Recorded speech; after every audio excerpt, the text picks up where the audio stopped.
YouTube! Sunt aici cu Teagan King Darewell și azi vrem să facem un video, eu și surorile magice. Și este vorba despre două surori obișnuite care la un timp descopereau că aveau puteri și puteau să facă orice ce vroiau. Și își găseau niște cai magici și după... Da, și această poveste este despre aventură și încredere,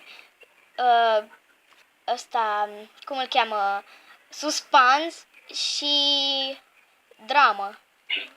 Și inclusiv magie. Da. Și sper că o să vă placă.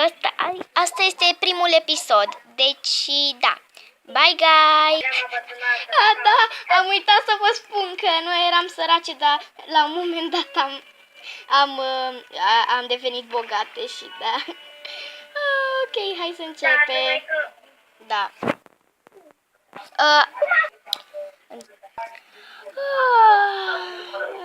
Hai să mă duc afară.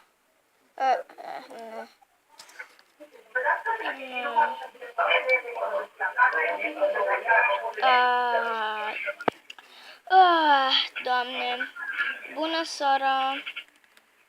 Bună! Cum ai dormit? Foarte bine, lucrând la această chestie de... Hai să ne ducem să ne îmbrăcăm. Hai să ne ducem să ne îmbrăcăm ca lumea. Că eu sunt în pijamale. Suntem în pijamale. Bine, nici chiar... Nu suntem în pijamale, dar sunt murdare hainele. Ok. După ce s-au schimbat. Ok, sora. Acum hai să ne ducem Hai să ne ducem să le punem echipament la cai și după să ne ducem un pic jos la tata. Soro, Da? să zici că trebuie să reparăm această chestie. Ce? Asta, nu vezi cum e? Stai un pic. Ce chestie, soră? Haide, să vezi. Haide, soră.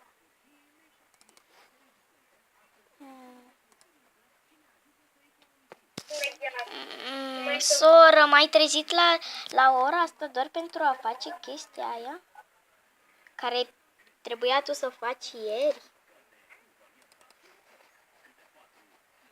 Am zis amândouă.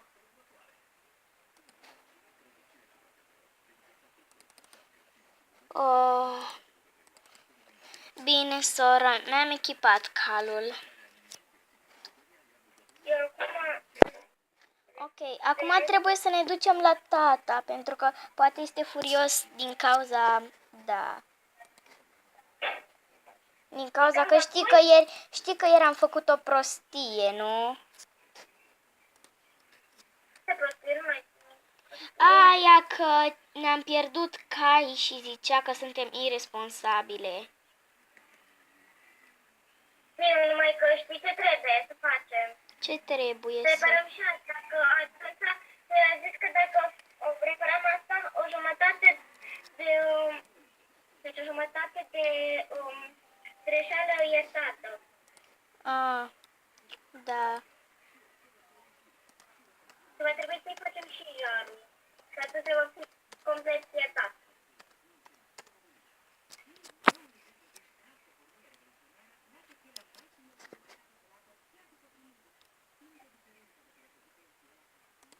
Ok. Haide, soră, da. Și nu știu dacă... Da, mă rog. Ok, haide să ne ducem la tata. Și tata era fierar. Tata, mai știi că era fierarul, nu? Da, să reparăm. Hai că am reparat. Mai, nu mergem cu caii ca să mai știi că ei au fost foarte obosiți. Hai să-i lăsăm să se odihnească. Da, hai să alergăm până acolo. Când au ajuns? Telefonul! Soră, cât mai avem?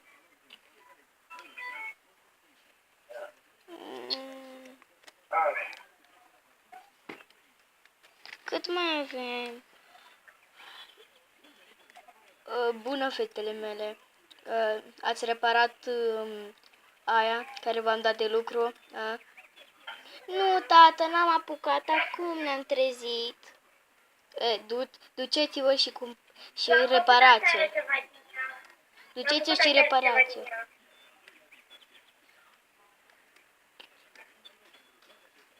Duceți-vă și reparați-o. Acum. Eu am reparat în ea. Da, am reparat. Dar trebuie să o faceți pe toată. Și după aveți de lucru să o reparați și pe a mea. Azi dimineață. Da. Azi dimineață, înainte să se trezească ea, am stat pe tată. Dar acum trebuie să o reparați și pe a mea, pentru că da, s-a stricat și asta s-a spart. Ne. Uite, vedeți cât de mult am eu de lucru, voi stați pe telefoane și vă jucați. Ne. Tehnologia asta. Când eram eu mic, ai tată, nu mai începe cu asta. Când eram eu mic nu exista telefoane, nu exista televizor, nu exista nimic. Și mă jucam pe afară cu copiii. Ai, tată, nu ne mai aminti. Ca să învățați și voi, fetele mele, duceți-vă și munciți. Știți care e slujba voastră zi de zi. Of, ce păcat că tata e atât de dur, nu? Da, eu trebuie să fac focul.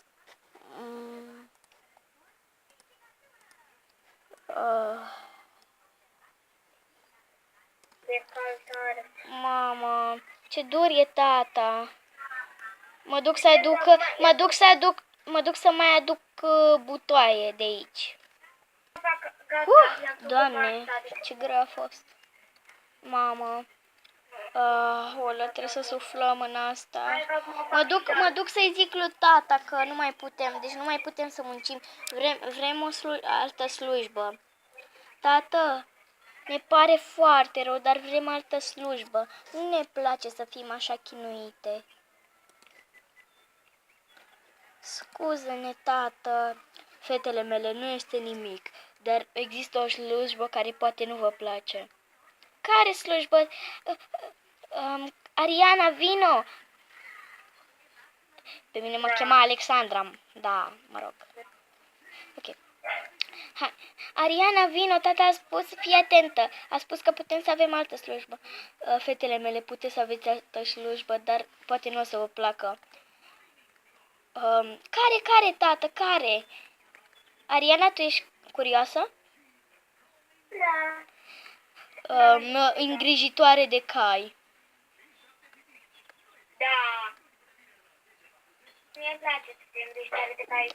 Da, noi ne ducem să ne pregătim caii pentru a ne prezenta. Haide, soră. Da, eu acum fug. Da, și eu. La la la la la. Vezi că eu acum filmez. Doamne, cât mai avem să escaladăm? Doamne, de ce trebuie să stăm așa de sus? Doamne. Asta e ceva periculos, pentru că acolo poate fi o avalanșă, după cum arată semnul. Da. Doamne.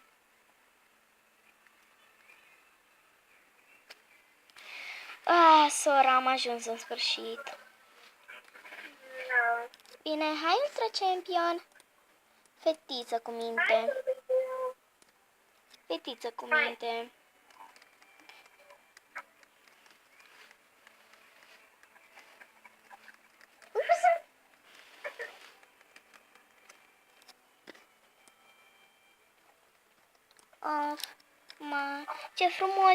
Ce frumoasă e câmpia asta.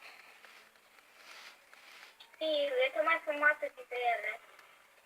Da, dintre toate, o iubesc.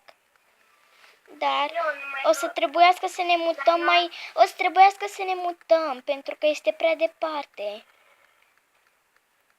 Am o idee, știți satul ăla Forpinta, care este este puțin mai încolo și acolo este o slujbă. Să te îngriji caii. Da, tot. Haide! Ok, Ce ne așteptăm? da, haide. Hai, Ultra Champion. Hai, fetiță.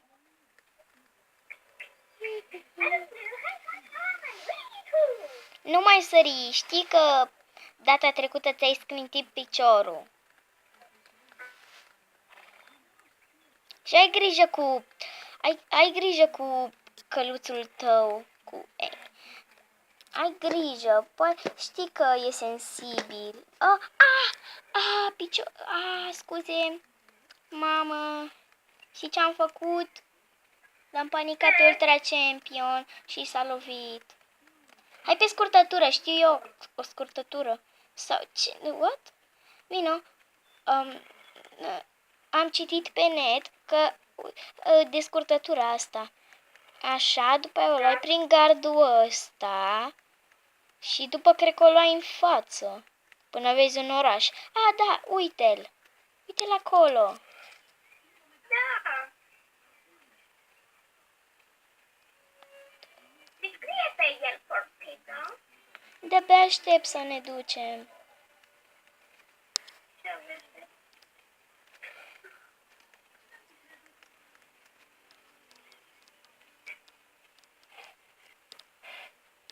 Wow! Ce frumos e aici! Hai să vorbesc cu security. Pentru că te a disco, că el știe unde vom locui. Da, cred că el, security. Hai să-l întrebăm cum îl cheamă. Știi că security este unchiul nostru? Nu, am aflat. Bună, unchiule. Bună. Ce căutați voi aici? Parcă tatăl vostru nu vă dădea voi în Forpinta. Aha. Da. Mi-a lăsat pentru că... Cum zi? Hai. Trebuia să...